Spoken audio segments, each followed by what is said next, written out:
بسم اللہ الرحمن الرحیم عن ابی سعید الخدری رضی اللہ تعالی عنہ انہ سمع رسول اللہ صلی اللہ علیہ وسلم یقول اذا اسلم العبد فحسن اسلامه یکفر اللہ عنہ کل سیئہ کان زلفها وَكَانَ بَعْدَ ذَلِكَ الْقِصَاصُ الْحَسَنَةُ بِعَشْرِ أَمْثَالِهَا إِلَى 700 ضِعْفٍ وَالسَّيِّئَةُ بِمِثْلِهَا إِلَّا أَن يَتَجَاوَزَ اللَّهُ عَنْهَا رواہ البخاری۔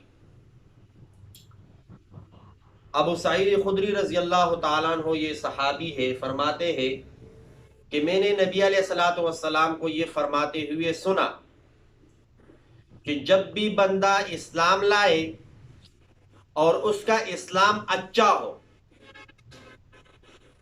تو اس کے ہر نیکی کے بدلے 10 گنا سے لے کر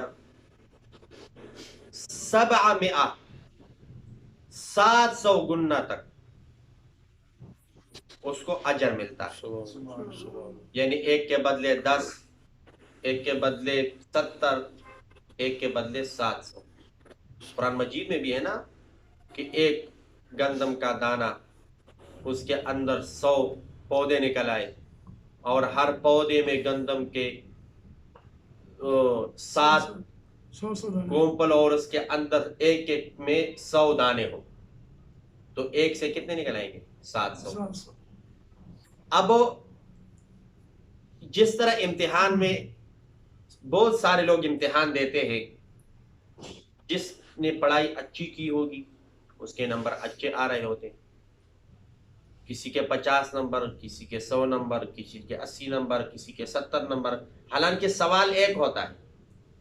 اسی طرح اسلام ایک ہے، جس کا اسلام اچھا ہو، یعنی جس نے عمل اچھی نیت سے کی ہو، اخلاص سے کی ہو، جتنا اس کے اندر اخلاص ہوگا اتنا اس کو ثواب زیادہ ملے گا۔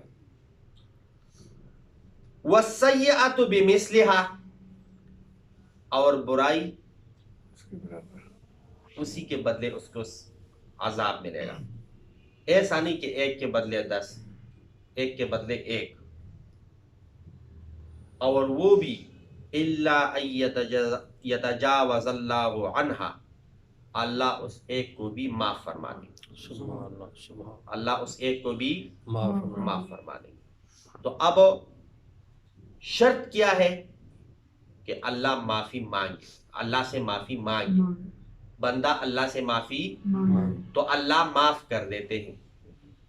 اب بعض لوگ گناہ بھی کرتے ہیں اور معافی بھی نہیں مانگتے، اور پھر یہ کہتے ہیں اللہ غفور الرحیم۔